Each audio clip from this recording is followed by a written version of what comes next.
Bingley's security is a fragile thing, and it can slip from a father's hands long before it ever reaches his daughter's. You can feel it in the careful visits, the measured smiles, the quiet arithmetic of every fortune and entail. The true cost of a home is about to surface, measured in the fever of a sister and the chill of a drawing room. The ladies of Longbourn soon waited on those of Netherfield. The visit was returned in due form. Miss Bennet's pleasing manners grew on the goodwill of Mrs. Hurst and Miss Bingley, and though the mother was found to be intolerable, and the younger sisters not worth speaking to, a wish of being better acquainted with them was expressed towards the two eldest.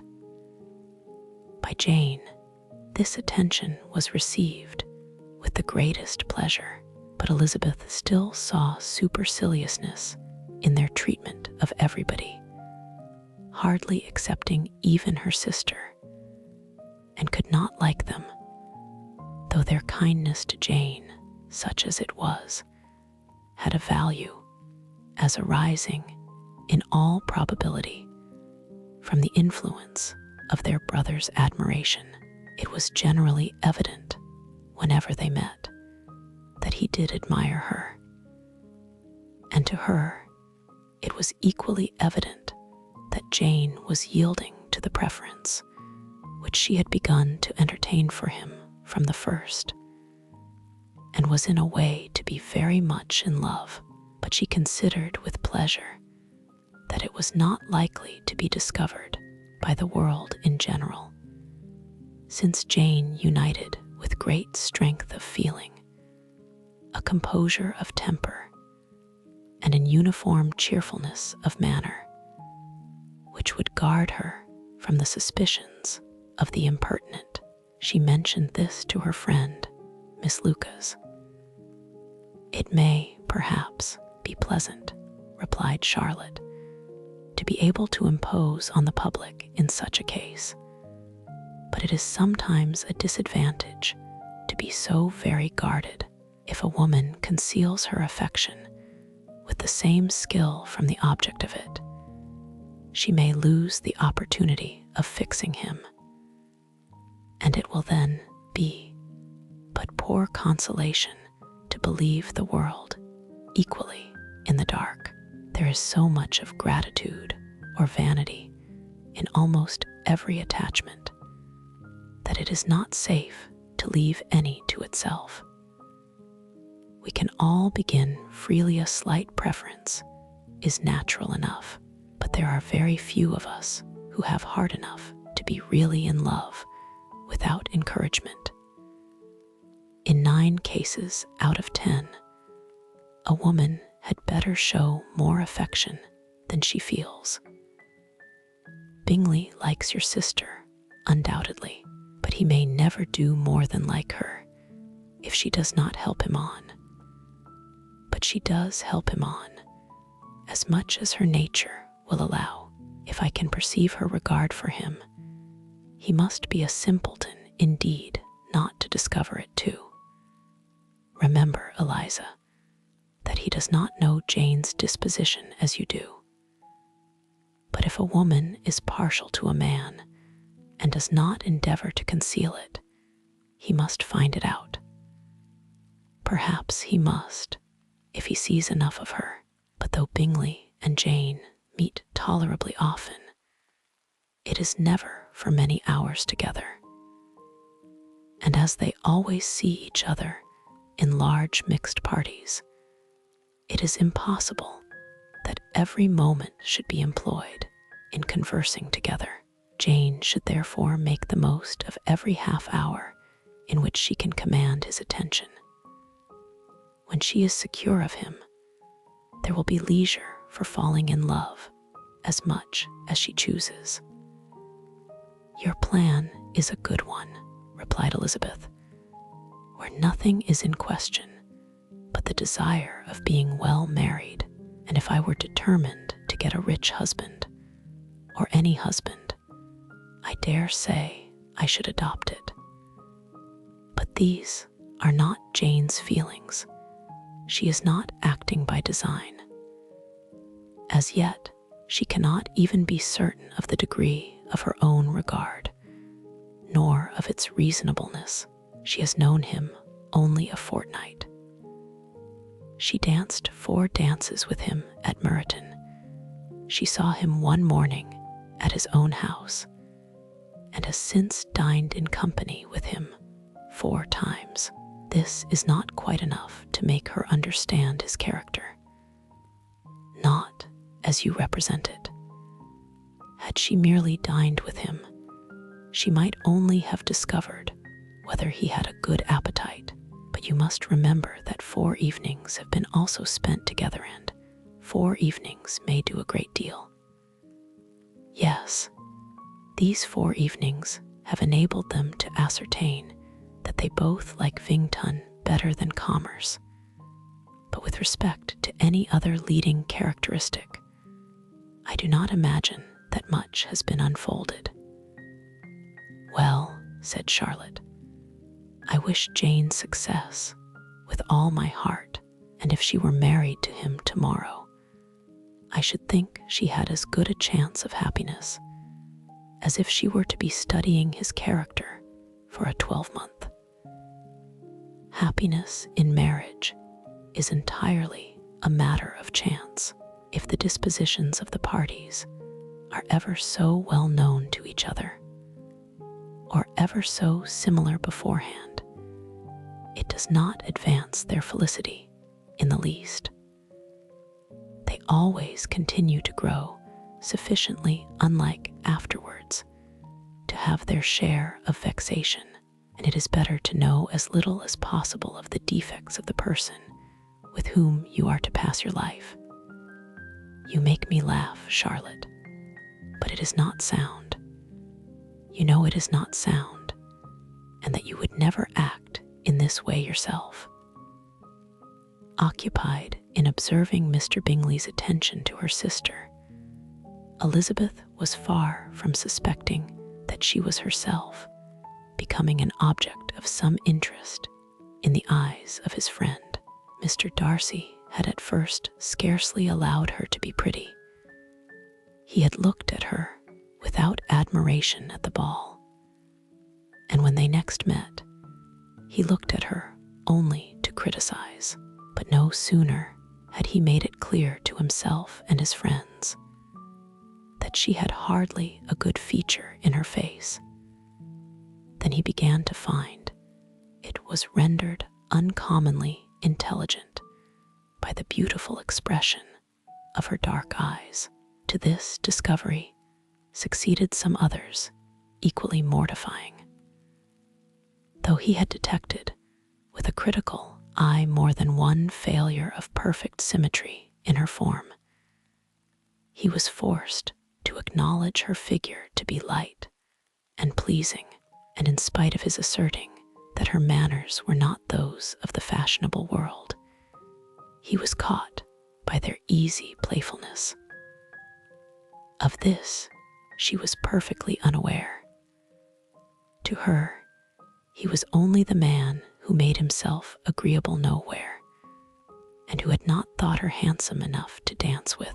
He began to wish to know more of her, and, as a step towards conversing with her himself, attended to her conversation with others. His doing so drew her notice.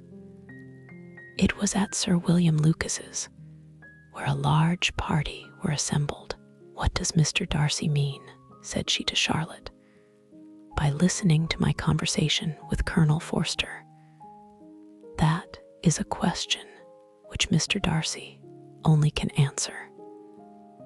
But if he does it any more, I shall certainly let him know that I see what he is about. He has a very satirical eye, and if I do not begin by being impertinent myself, I shall soon grow afraid of him." On his approaching them soon afterwards, though without seeming to have any intention of speaking, Miss Lucas defied her friend to mention such a subject to him, which immediately provoking Elizabeth to do it, she turned to him and said, "Did not you think, Mr. Darcy, that I expressed myself uncommonly well just now when I was teasing Colonel Forster to give us a ball at Meryton? With great energy, but it is a subject which always makes a lady energetic. You are severe on us. It will be her turn soon to be teased," said Miss Lucas. "I am going to open the instrument, Eliza, and you know what follows. You are a very strange creature by way of a friend, always wanting me to play and sing before anybody and everybody. If my vanity had taken a musical turn, you would have been invaluable.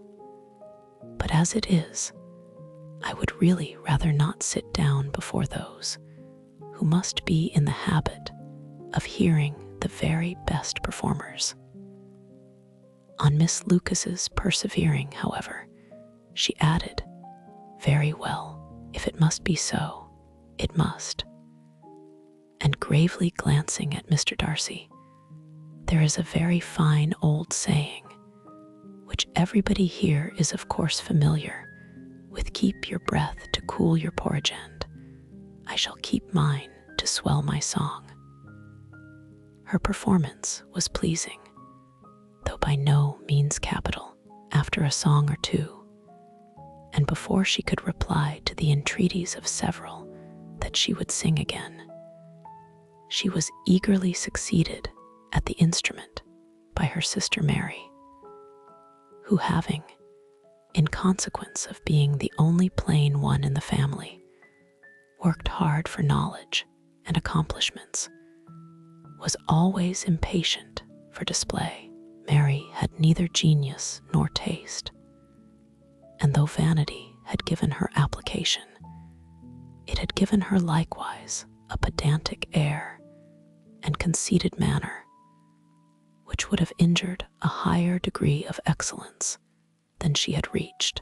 Elizabeth, easy and unaffected, had been listened to with much more pleasure, though not playing half so well, and Mary, at the end of a long concerto, was glad to purchase praise and gratitude by Scotch and Irish airs, at the request of her younger sisters, who with some of the Lucases and 2 or 3 officers joined eagerly in dancing at one end of the room.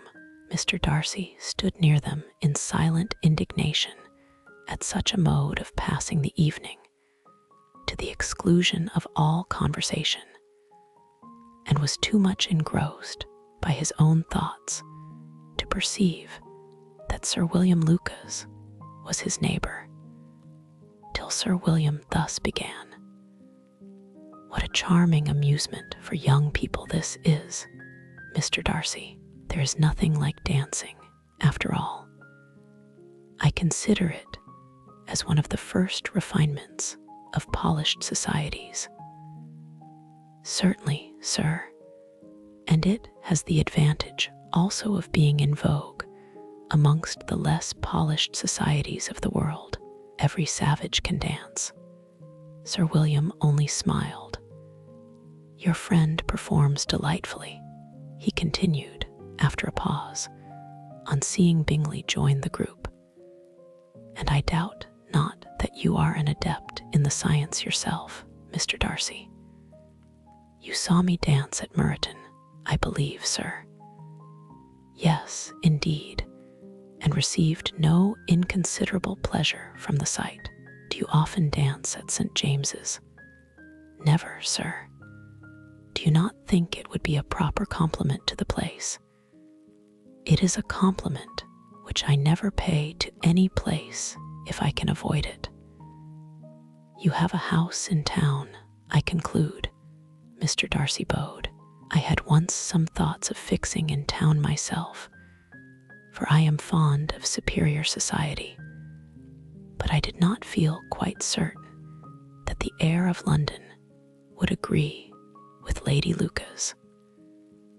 He paused in hopes of an answer, but his companion was not disposed to make any, and Elizabeth at that instant moving towards them, he was struck with the notion of doing a very gallant thing, and called out to her, "My dear Miss Eliza, why are not you dancing, Mr. Darcy? You must allow me to present this young lady to you as a very desirable partner. You cannot refuse to dance, I am sure, when so much beauty is before you."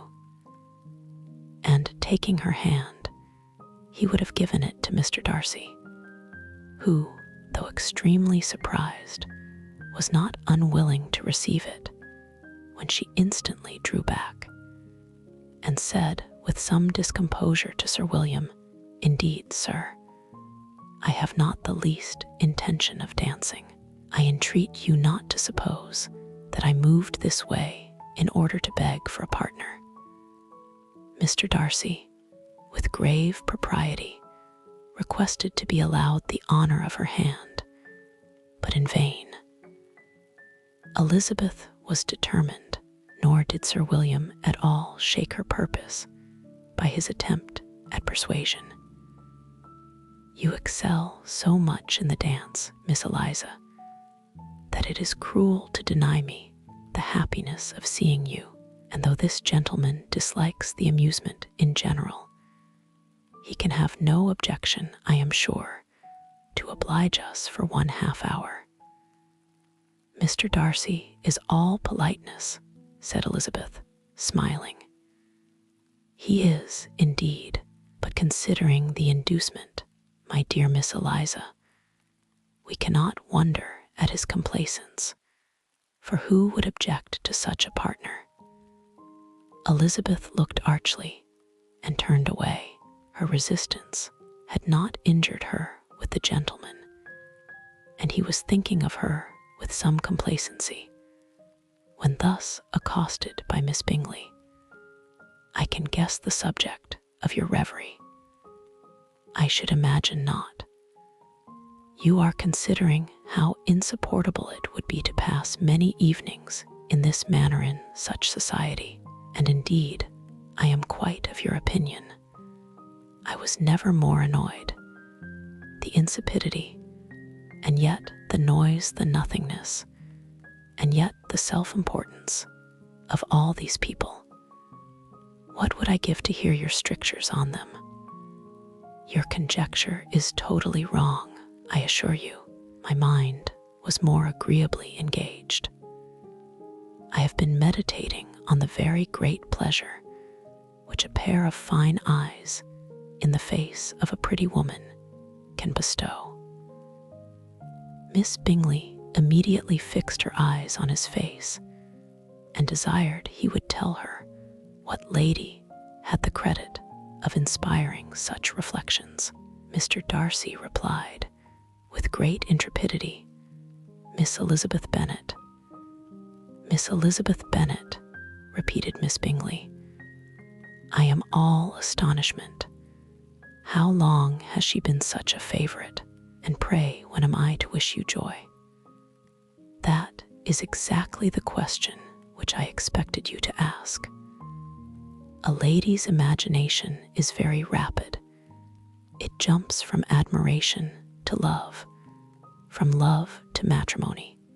In a moment, I knew you would be wishing me joy. Nay, if you are so serious about it, I shall consider the matter as absolutely settled. You will have a charming mother-in-law indeed, and of course she will be always at Pemberley with you." He listened to her with perfect indifference, while she chose to entertain herself in this manner, and as his composure convinced her that all was safe, her wit flowed along. Mr. Bennet's property consisted almost entirely in an estate of 2,000 a year, which, unfortunately for his daughters, was entailed, in default of heirs male, on a distant relation, and their mother's fortune, though ample for her situation in life, could but ill supply the deficiency of his. Her father had been an attorney in Meryton and had left her £4,000. She had a sister married to a Mr. Phillips, who had been a clerk to their father and succeeded him in the business, and a brother settled in London in a respectable line of trade. The village of Longbourn was only 1 mile from Meryton, a most convenient distance for the young ladies, who were usually tempted thither 3 or 4 times a week to pay their duty to their aunt and to a milliner's shop just over the way. The 2 youngest of the family, Catherine and Lydia, were particularly frequent in these attentions. Their minds were more vacant than their sisters', and when nothing better offered, a walk to Meryton was necessary to amuse their morning hours and furnish conversation for the evening. And however bare of news the country in general might be, they always contrived to learn some from their aunt. At present, indeed, they were well supplied both with news and happiness by the recent arrival of a militia regiment in the neighborhood. It was to remain the whole winter, and Meryton was the headquarters. Their visits to Mrs. Phillips were now productive of the most interesting intelligence. Every day added something to their knowledge of the officers' names and connections. Their lodgings were not long a secret, and at length they began to know the officers themselves. Mr. Phillips visited them all, and this opened to his nieces a source of felicity unknown before. They could talk of nothing but officers and Mr. Bingley's large fortune, the mention of which gave animation to their mother, was worthless in their eyes when opposed to the regimentals of an ensign. After listening one morning to their effusions on this subject, Mr. Bennet coolly observed, "From all that I can collect by your manner of talking, you must be 2 of the silliest girls in the country. I have suspected it some time, but I am now convinced." Catherine was disconcerted and made no answer, but Lydia, with perfect indifference, continued to express her admiration of Captain Carter and her hope of seeing him in the course of the day, as he was going the next morning to London. "I am astonished, my dear," said Mrs. Bennet, "that you should be so ready to think your own children silly. If I wished to think slightingly of anybody's children, it should not be of my own, however. If my children are silly, I must hope to be always sensible of it. Yes, but as it happens, they are all of them very clever. This is the only point, I flatter myself, on which we do not agree. I had hoped that our sentiments coincided in every particular, but I must so far differ from you as to think our 2 youngest daughters uncommonly foolish. My dear Mr. Bennet, you must not expect such girls to have the sense of their father and mother when they get to our age. I dare say they will not think about officers any more than we do. I remember the time when I liked a red coat myself very well, and indeed, so I do still at my heart, and if a smart young colonel, with 5,000 or 6,000 a year, should want one of my girls, I shall not say nay to him. And I thought Colonel Forster looked very becoming the other night at Sir William's in his regimentals." "Mamma," cried Lydia, My aunt says that Colonel Forster and Captain Carter do not go so often to Miss Watson's as they did when they first came. She sees them now very often standing in Clark's library. Mrs. Bennet was prevented replying by the entrance of the footman with a note for Miss Bennet. It came from Netherfield, and the servant waited for an answer. Mrs. Bennet's eyes sparkled with pleasure, and she was eagerly calling out, while her daughter read, "Well, Jane, who is it from? What is it about? What does he say? Well, Jane, make haste and tell us. Make haste, my love." "It is from Miss Bingley," said Jane, and then read it aloud. "If you are not so compassionate as to dine today with Louisa and me, we shall be in danger of hating each other for the rest of our lives. For a whole day's tete-a-tete between two women can never end without a quarrel. Come as soon as you can on the receipt of this. My brother and the gentlemen are to dine with the officers. Yours ever, Caroline Bingley." "With the officers," cried Lydia. "I wonder my aunt did not tell us of that." "Dining out," said Mrs. Bennet. "That is very unlucky." "Can I have the carriage?" said Jane.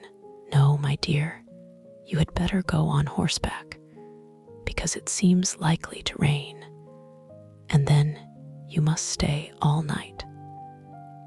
"That would be a good scheme," said Elizabeth, "if you were sure that they would not offer to send her home." "Oh, but the gentlemen will have Mr. Bingley's chaise to go to Meryton, and the Hursts have no horses to theirs. I had much rather go in the coach. But, my dear, your father cannot spare the horses, I am sure. They are wanted in the farm, Mr. Bennet, are not they?" "They are wanted in the farm much oftener than I can get them." "But if you have got them today," said Elizabeth, "my mother's purpose will be answered." She did at last extort from her father an acknowledgment that the horses were engaged. Jane was therefore obliged to go on horseback, and her mother attended her to the door with many cheerful prognostics of a bad day. Her hopes were answered. Jane had not been gone long before it rained hard. Her sisters were uneasy for her, but her mother was delighted. The rain continued the whole evening without intermission. Jane certainly could not come back. "This was a lucky idea of mine, indeed," said Mrs. Bennet more than once, as if the credit of making it rain were all her own. Till the next morning, however, she was not aware of all the felicity of her contrivance. Breakfast was scarcely over when a servant from Netherfield brought the following note for Elizabeth. "I find myself very unwell this morning, which, I suppose, is to be imputed to my getting wet through yesterday. My kind friends will not hear of my returning home till I am better. They insist also on my seeing Mr. Jones, therefore do not be alarmed if you should hear of his having been to me and, excepting a sore throat and a headache, there is not much the matter with me. Yours, etc." "Well, my dear," said Mr. Bennet, when Elizabeth had read the note aloud, "if your daughter should have a dangerous fit of illness, if she should die, it would be a comfort to know that it was all in pursuit of Mr. Bingley, and under your orders. Oh, I am not at all afraid of her dying. People do not die of little trifling colds. She will be taken good care of. As long as she stays there, it is all very well. I would go and see her if I could have the carriage. Elizabeth, feeling really anxious, determined to go to her, though the carriage was not to be had, and as she was no horsewoman, walking was her only alternative. She declared her resolution. "How can you be so silly," cried her mother, "as to think of such a thing? In all this dirt, you will not be fit to be seen when you get there. I shall be very fit to see Janewich is all I want." "Is this a hint to me, Lizzie," said her father, "to send for the horses?" "No, indeed. I do not wish to avoid the walk. The distance is nothing. When one has a motive, only 3 miles. I shall be back by dinner." "I admire the activity of your benevolence," observed Mary, "but every impulse of feeling should be guided by reason, and in my opinion, exertion should always be in proportion to what is required." "We will go as far as Meryton with you," said Catherine and Lydia. Elizabeth accepted their company, and the 3 young ladies set off together. "If we make haste," said Lydia, as they walked along, "perhaps we may see something of Captain Carter before he goes." In Meryton they parted. The 2 youngest repaired to the lodgings of one of the officers' wives, and Elizabeth continued her walk alone, crossing field after field at a quick pace, jumping over stiles and springing over puddles with impatient activity, and finding herself at last within view of the house, with weary ankles, dirty stockings, and a face glowing with the warmth of exercise, she was shown into the breakfast parlor, where all but Jane were assembled, and where her appearance created a great deal of surprise. That she should have walked 3 miles so early in the day in such dirty weather, and by herself, was almost incredible to Mrs. Hurst and Miss Bingley, and Elizabeth was convinced that they held her in contempt for it.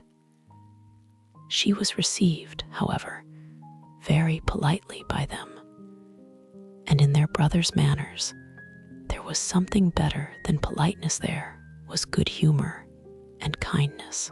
Mr. Darcy said very little, and Mr. Hurst nothing at all. The former was divided between admiration of the brilliancy which exercise had given to her complexion, and doubt as to the occasions justifying her coming so far alone. The latter was thinking only of his breakfast. Her inquiries after her sister were not very favorably answered. Miss Bennet had slept ill, and though up, was very feverish, and not well enough to leave her room. Elizabeth was glad to be taken to her immediately, and Jane, who had only been withheld by the fear of giving alarm or inconvenience from expressing in her note how much she longed for such a visit, was delighted at her entrance. She was not equal, however, to much conversation, and when Miss Bingley left them together, could attempt little beside expressions of gratitude for the extraordinary kindness she was treated with. Elizabeth silently attended her. When breakfast was over, they were joined by the sisters, and Elizabeth began to like them herself when she saw how much affection and solicitude they showed for Jane. The apothecary came, and having examined his patient, said, as might be supposed, that she had caught a violent cold, and that they must endeavor to get the better of it, advised her to return to bed, and promised her some draughts. The advice was followed readily, for the feverish symptoms increased and her head ached acutely. Elizabeth did not quit her room for a moment, nor were the other ladies often absent, the gentlemen being out. They had in fact nothing to do elsewhere. When the clock struck 3, Elizabeth felt that she must go, and very unwillingly said so.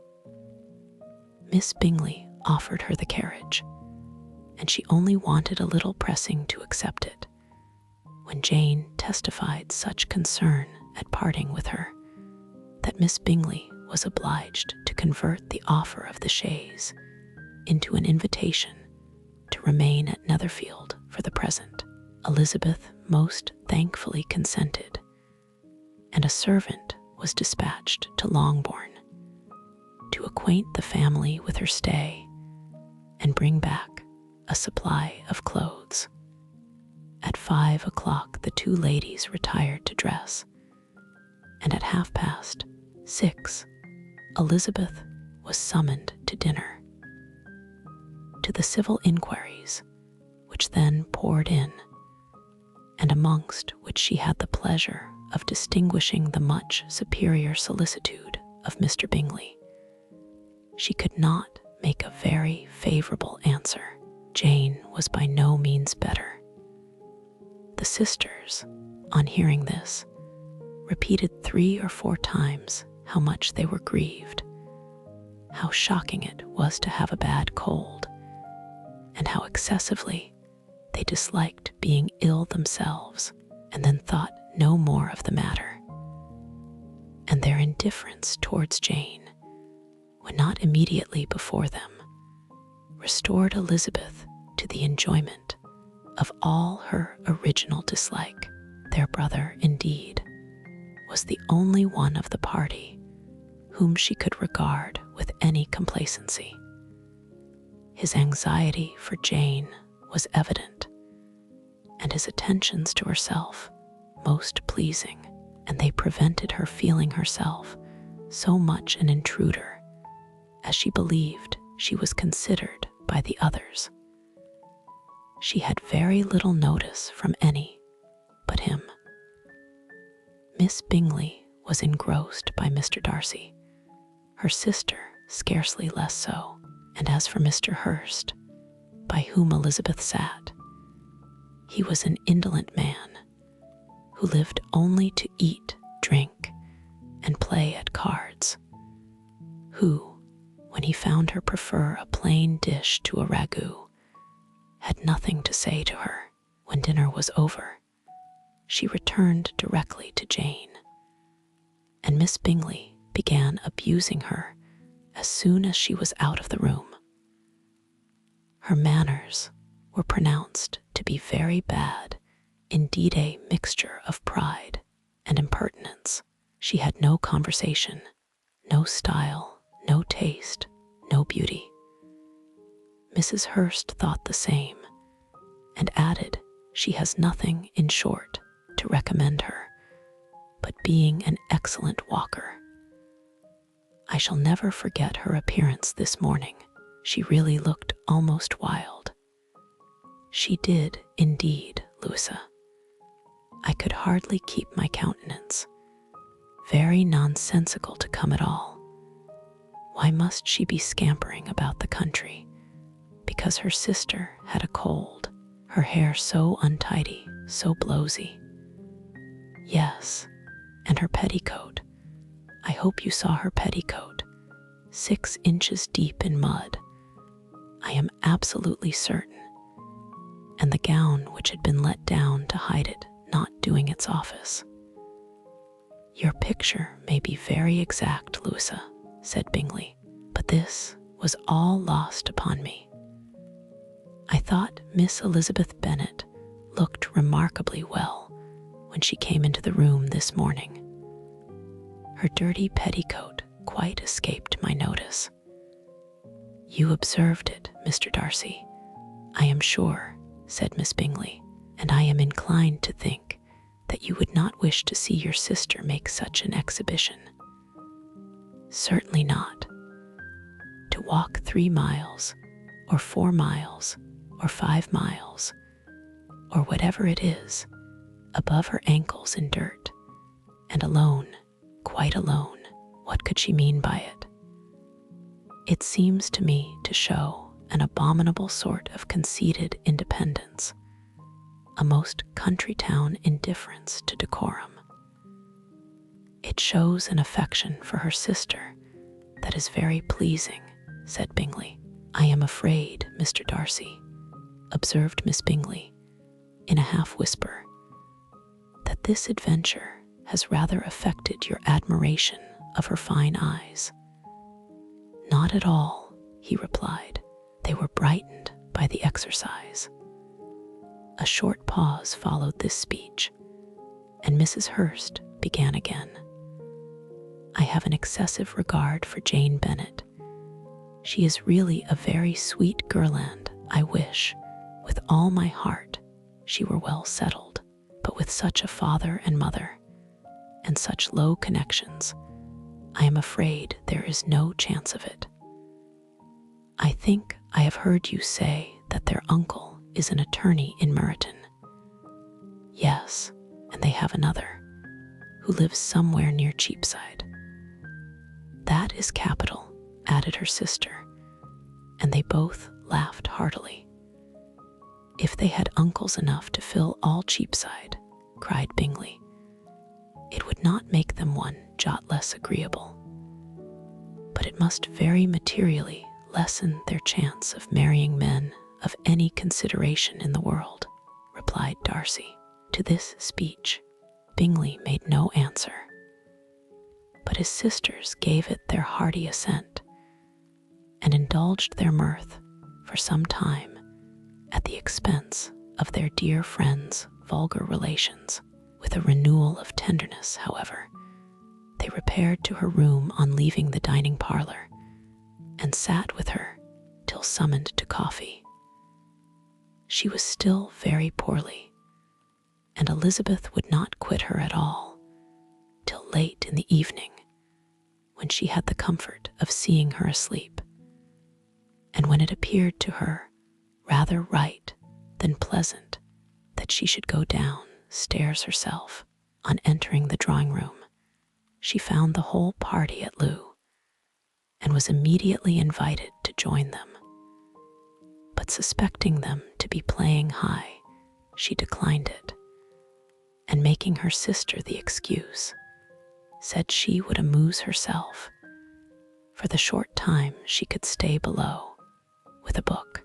Mr. Hurst looked at her with astonishment. Do you prefer reading to cards? Said he. That is rather singular.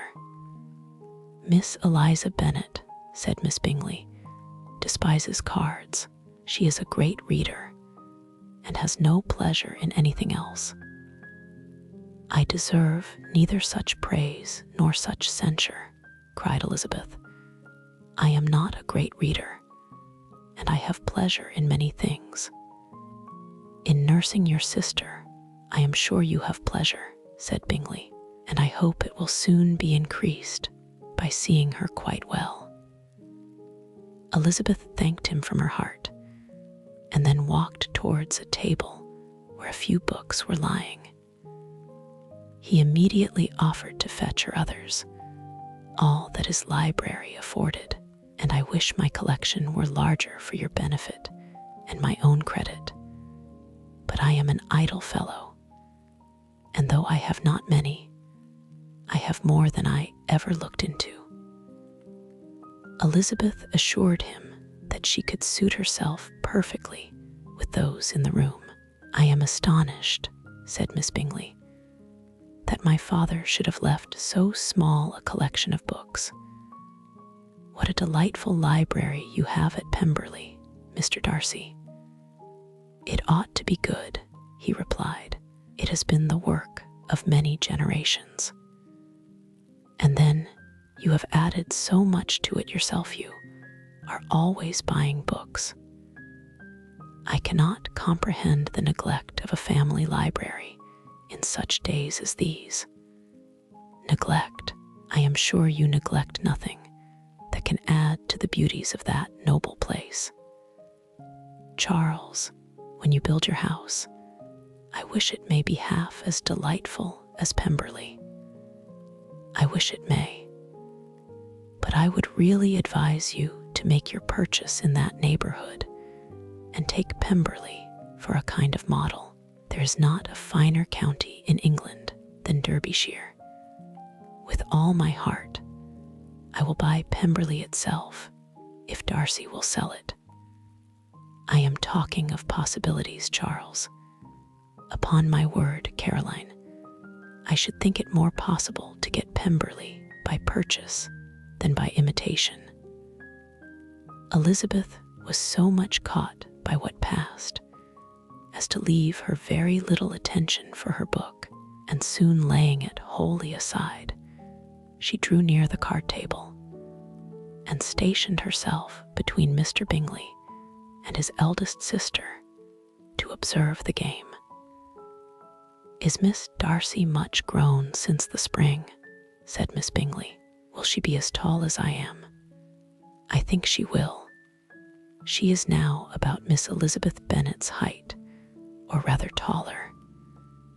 How I long to see her again. I never met with anybody who delighted me so much. Such a countenance, such manners, and so extremely accomplished for her age. Her performance on the pianoforte is exquisite." "It is amazing to me," said Bingley, "how young ladies can have patience to be so very accomplished as they all are." "All young ladies accomplished, my dear Charles, what do you mean?" "Yes, all of them, I think. They all paint tables, cover screens, and net purses. I scarcely know anyone who cannot do all this, and I am sure I never heard a young lady spoken of for the first time without being informed that she was very accomplished." "Your list of the common extent of accomplishments," said Darcy, "has too much truth. The word is applied to many a woman who deserves it no otherwise than by netting a purse or covering a screen. But I am very far from agreeing with you in your estimation of ladies in general. I cannot boast of knowing more than half a dozen in the whole range of my acquaintance that are really accomplished." "Nor I am sure," said Miss Bingley. "Then," observed Elizabeth, "you must comprehend a great deal in your idea of an accomplished woman." "Yes, I do comprehend a great deal in it." "Oh, certainly," cried his faithful assistant. "No one can be really esteemed accomplished who does not greatly surpass what is usually met with. A woman must have a thorough knowledge of music, singing, drawing, dancing, and the modern languages to deserve the word. And besides all this, she must possess a certain something in her air and manner of walking, the tone of her voice, her address and expressions, or the word will be but half deserved. All this she must possess," added Darcy, "and to all she must yet add something more substantial in the improvement of her mind by extensive reading. I am no longer surprised at your knowing only 6 accomplished women. I rather wonder now at your knowing any. Are you so severe upon your own sex as to doubt the possibility of all this? I never saw such a woman. I never saw such capacity, and taste, and application, and elegance, as you describe, united." Mrs. Hurst and Miss Bingley both cried out against the injustice of her implied doubt, and were both protesting that they knew many women who answered this description. When Mr. Hurst called them to order, with bitter complaints of their inattention to what was going forward, as all conversation was thereby at an end. Elizabeth soon afterwards left the room. "Eliza Bennet," said Miss Bingley, when the door was closed on her, "is one of those young ladies who seek to recommend themselves to the other sex by undervaluing their own, and with many men, I dare say, it succeeds. But in my opinion, it is a paltry device, a very mean art." "Undoubtedly," replied Darcy, to whom this remark was chiefly addressed. "There is meanness in all the arts which ladies sometimes condescend to employ for captivation. Whatever bears affinity to cunning is despicable." Miss Bingley was not so entirely satisfied with this reply as to continue the subject. Elizabeth joined them again, only to say that her sister was worse, and that she could not leave her. Bingley urged Mr. Jones's being sent for immediately, while his sisters, convinced that no country advice could be of any service, recommended an express to town for one of the most eminent physicians. This she would not hear of, but she was not so unwilling to comply with their brother's proposal, and it was settled that Mr. Jones should be sent for early in the morning if Miss Bennet were not decidedly better. Bingley was quite uncomfortable. His sisters declared that they were miserable. They solaced their wretchedness, however, by duets after supper, while he could find no better relief to his feelings than by giving his housekeeper directions that every possible attention might be paid to the sick lady and her sister.